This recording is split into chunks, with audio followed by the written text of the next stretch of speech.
A morte é temida e a ideia é deixada de lado quando se toca nesse assunto. Como diz a frase, todos querem ir para o céu, mas ninguém quer morrer. Você gostaria de viver eternamente? Valeria a pena se manter vivendo em um corpo envelhecido e decrépito? O corpo é uma máquina biológica e que ainda se degenera com o tempo. Mas já reparou que você evoluiu, mudou e já teve pequenas mortes dentro dessa vida? Há muito a ser dito e deselado a esse respeito. E eu vou falar aqui. Então, cuidado para não morrer de susto com essas informações.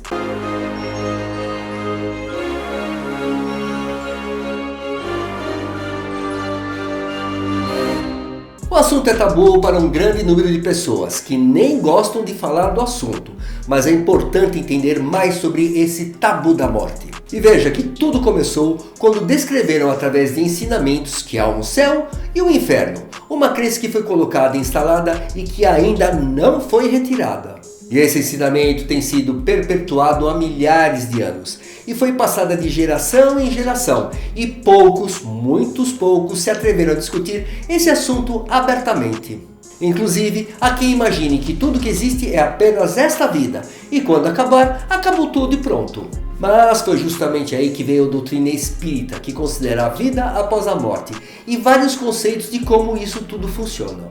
E veja, eu não vou contradizer nenhuma religião ou dizer que eu tenho a verdade, mas sim explicar uma possibilidade um pouco diferente dos conceitos já aceitos. Logicamente, possibilidade para alguns, mas para mim é uma verdade, não verdade absoluta, uma vez que vivemos sob o véu do esquecimento. Mas eu vou levantar esse véu. E pode deixar que eu tomarei muito cuidado com o que eu vou dizer aqui, uma vez que você, ou mesmo eu, poderei comprovar, mas não agora, só quando deixarmos o corpo físico. Bem, os humanos são fascinados por superar a morte há milhares de anos, mas um novo estudo revela que a maioria dos americanos modernos não está interessada em prolongar as suas vidas. E olha só que interessante, cientistas da Universidade do Texas, nos Estados Unidos, entrevistaram mais de 900 pessoas. E nessa pesquisa, apenas 33% disseram que tomariam uma pílula da imortalidade. Por outro lado, 42% dos entrevistados recusariam a oferta e 25% disseram não ter certeza de nada.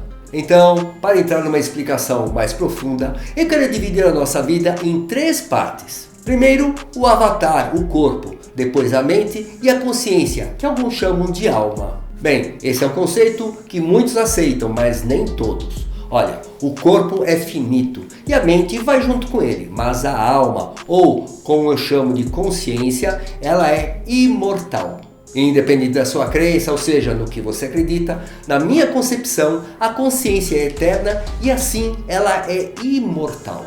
E veja, se ela é imortal, podemos estar aqui em corpos e mentes diferentes, em tempos diferentes, vendo vidas para ter experiências. Então, prolongar a vida do corpo físico, ou seja, do avatar, é uma coisa. Iríamos manter a mente alerta e funcionando junto com o corpo. Mas se sairmos desse corpo físico, desse avatar, e estivermos na nossa consciência, se acreditar que ela é imortal, a vida continuaria, apenas que não haveria outro corpo físico, mas um corpo diferente. Então, a grande dificuldade é desapegar desse corpo físico e se libertar das crenças que foram implantadas em nós. Mas veja só que interessante, uma das amostras de existência de continuidade da vida são 2 fenômenos bastante conhecidos. E um deles é chamado de EQM, ou experiência de quase morte, e a outra são as lembranças de vidas passadas. E veja você que interessante, décadas atrás, o astrônomo e astrobiólogo norte-americano Carl Sagan afirmou que, abre aspas, há 3 afirmações no campo da parapsicologia que, na minha opinião, merecem estudo sério, fecha aspas. E em seguida, ele fez outra afirmação, abre aspas, que as crianças que às vezes relatam detalhes de vida anterior, que após verificação se revelam corretos porque não poderiam saber de nenhuma outra forma que não fosse a reencarnação de sua alma, fecha aspas. Só que temas como a reencarnação pertencem às ciências imateriais, área de pesquisa que merece mais atenção, mas não é dada a devida atenção. Inclusive, o próprio Nikola Tesla disse, abre aspas, No dia em que a ciência começar a estudar fenômenos não físicos, fará mais progresso em uma década do que em todos os séculos anteriores de sua existência. Fecha aspas. Mas veja só você que interessante. O psiquiatra Jim Tucker, da Universidade de Virgínia, é indiscutivelmente o pesquisador líder mundial nesse tópico. Em 2008, ele publicou uma revisão de casos que sugeriam que o fenômeno de reencarnação é real. Isso foi publicado na revista Explorer. Veja que ele descreveu dezenas de casos que ele estudou de reencarnação. Mas um caso típico que eu vou citar aqui, que foi descrito por Jim, inclui um assunto relatando uma experiência de vidas passadas. E o mais interessante é que 100% dos indivíduos que relataram lembranças de vidas passadas, pasmem, são crianças. E a idade média que eles começam a se lembrar de suas vidas passadas é aos 35 meses. E as suas descrições de eventos e experiências de vidas passadas são extensas, frequentes e extremamente detalhadas. E, de acordo com Tucker, os sujeitos geralmente param de fazer essas declarações de vidas passadas por volta dos 6 ou 7 anos de idade, que é quando a maioria deles parece perder a suposta memória. E é justamente a idade em que as crianças ingressam na escola e passam a ter mais experiências da vida atual, assim como tendem a perder as memórias da primeira infância. E um dos casos que Tucker relatou é de Chanai Chomalayong, um menino da Tailândia. E quando ele tinha 3 anos de idade, começou a dizer que havia sido um professor chamado Buakai, que foi baleado e morto enquanto ia de bicicleta para a escola. E ele chorou e implorou para ser levado aos pais de Buakai, que ele sentia que eram seus pais. E ele disse que conhecia o vilarejo onde moravam e finalmente convenceu a sua avó a levá-lo para lá. De acordo com a pesquisa, e a sua avó contou que, depois que eles desceram do ônibus, Chanai a levou a uma casa onde morava um casal mais velho. E Chanai pareceu reconhecer o casal, que eram os pais de Buakai Launak, um professor que havia sido baleado e morto a caminho da escola 5 anos antes de Chanai nascer. E o fascinante é que Kai e Chanai tinham algo em comum.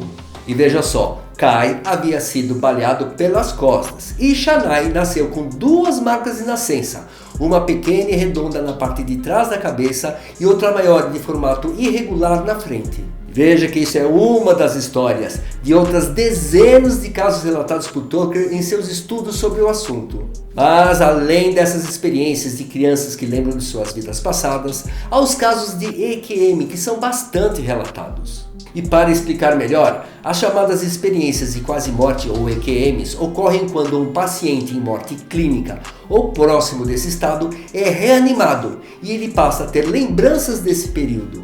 Mas veja que a fenomenologia similar a EQM é também encontrada em pacientes que estão doentes, mas não necessariamente próximos à morte. Mas agora vem um dos casos que é muito interessante, e um caso bastante intrigante, que ocorreu com o neuropatologista Dr. Peter Cummings. E ele estava convencido de que tudo sobre a consciência, incluindo profundas experiências de quase morte ou EQMs, poderia ser explicado pela ciência e estava enraizado no próprio cérebro. Até que um dia ele teve a sua própria EQM, sendo que ele também era professor assistente no Departamento de Anatomia e Neurobiologia da Escola de Medicina da Universidade de Boston. E além disso, Cummings era um homem voltado para a carreira que estava indo muito bem em seu trabalho como médico. Mas em uma viagem à Costa Rica para o aniversário de 50 anos de sua esposa, mudou completamente sua perspectiva e na visão científica. Tudo porque enquanto ele estava lá, ele decidiu fazer rafting com sua esposa e filho, e a jangada que ele e sua família estavam capotou. Ele ficou na água por algum tempo, até que foi puxado para baixo pela corrente. Houve um ponto em que eu estava me afogando, eu sabia disso, disse Cummings. E ele ficou surpreso com a calma que sentiu diante da morte. Pensei nas autópsias que fiz e em pessoas que se afogaram. Supõe-se que essa seja uma maneira muito pacífica de morrer. Então ele acabou pensando, por que diabos está demorando tanto? No fundo do rio, Cummings experimentou algo que a neurociência provavelmente chamaria de alucinação. E ele disse, nesse ponto tudo parou e eu estava ao lado de uma pedra enorme e todas as bolhas pararam.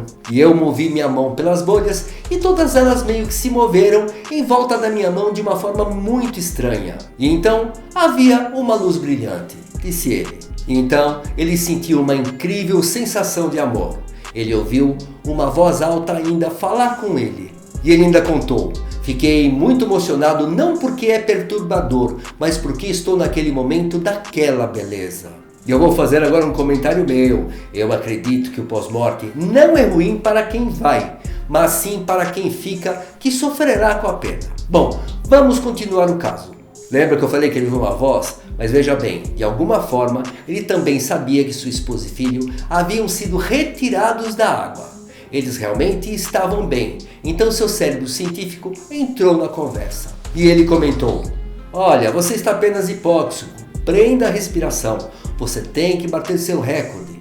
E nesse ponto, a luz meio que desapareceu, disse ele. Ocorre que Cummins foi puxado para fora da água e lentamente disse a si mesmo para relaxar, para que pudesse recuperar o fôlego. Agora olha que interessante, naquela noite no hotel, Cummins, que sempre esteve atento ao seu batimento cardíaco, verificou o seu relógio da Apple e descobriu que enquanto estava debaixo d'água, seu coração havia parado. Mas ele sabia também que os aparelhos eletrônicos não são 100% precisos e registram os batimentos cardíacos em intervalos. Mas Cummins acredita que nesses 8 minutos houve um período em que ele não teve batimentos cardíacos realmente. Interessante esse fato, não? E veja, agora chegamos a um ponto mais importante desse vídeo e que é a minha intenção de relatar tudo isso até aqui. Após a experiência de quase morte, Cummins descobriu que sua intensa vida acadêmica não era mais o que ele queria e ele afirmou: fiquei muito desconfortável com a minha carreira. Essas coisas não eram mais importantes para mim. Digo que escrevi alguns romances muito ruins e eu não conseguia mais me identificar com nenhuma dessas coisas, disse Cummins. Então, sentindo que não era mais adequado para sua vida viver em Boston, ele e sua família voltaram para o Maine, onde ele cresceu. E a experiência transformou Cummins em um médico mais atencioso.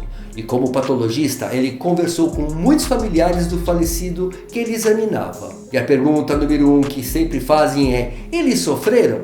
E como médico, ele sempre diz: não, claro que não. Mas eu sempre me senti um mentiroso. Por quê? Eu não sei, disse Cummins. E depois de sua experiência de quase morte, ele sabia como era morrer. E ele disse: gostaria de poder falar com essas pessoas novamente e dizer: olha, isso é lindo. Mesmo nessas circunstâncias horríveis, mas uma circunstância horrível é um segundo apenas. E o processo depois disso é incrível e não há com o que se preocupar, compartilhou Cummins. Veja você que na medicina a morte é o fim, mas Cummins agora sentia que a morte não era algo para se evitar falar. E comentou: nós a tornamos tão estéril e a mantemos assim atrás da cortina, que não tenhamos a chance de realmente experimentar e celebrar a transformação que está acontecendo, disse ele. E após o incidente, Cummins compartilhou que isso não apenas mudou sua perspectiva sobre o trabalho,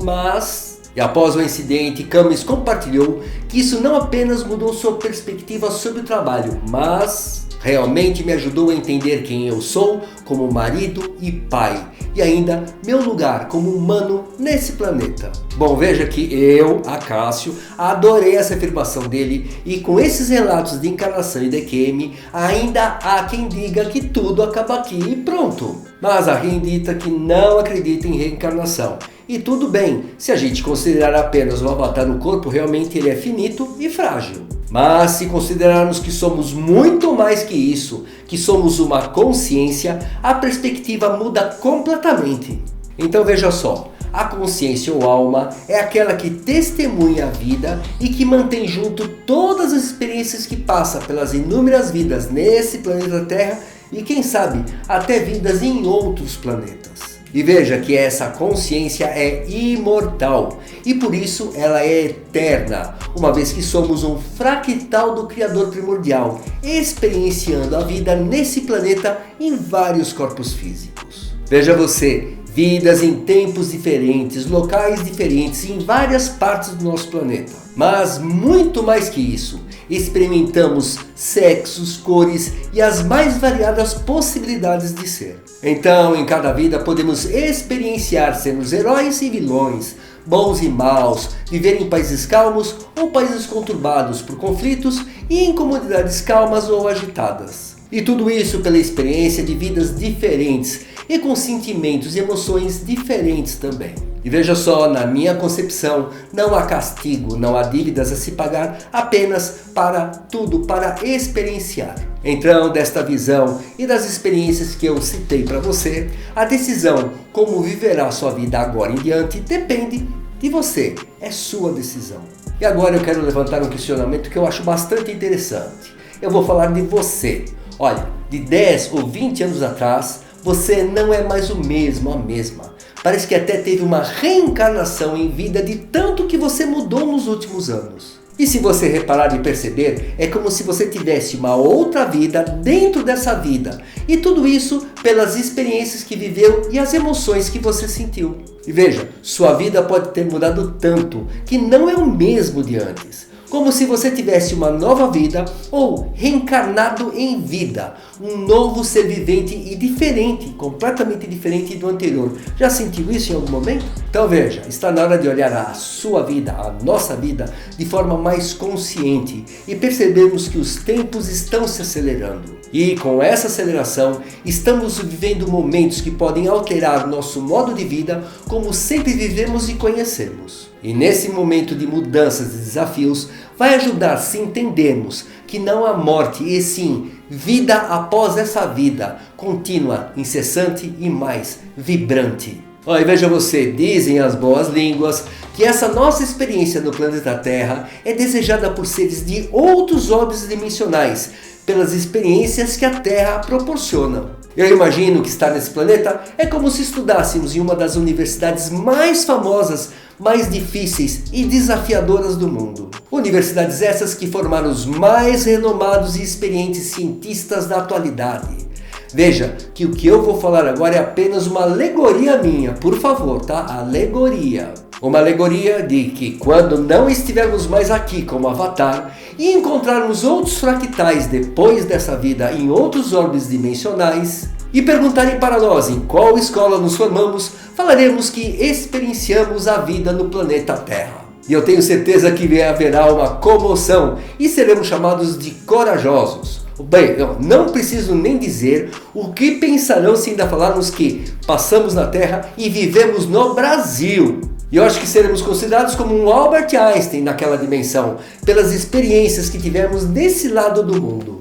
Então, aproveite sua vida na plenitude, aproveite cada experiência e cada momento emocionante que puder. E faça tudo isso se lembrando sempre que é um fractal do Criador primordial, um ser eterno, imortal e divino, e está cercado totalmente de seres iguais a você. E pare de se preocupar com o que ocorrerá com a transição planetária ou com os conflitos que estão ocorrendo pelo mundo.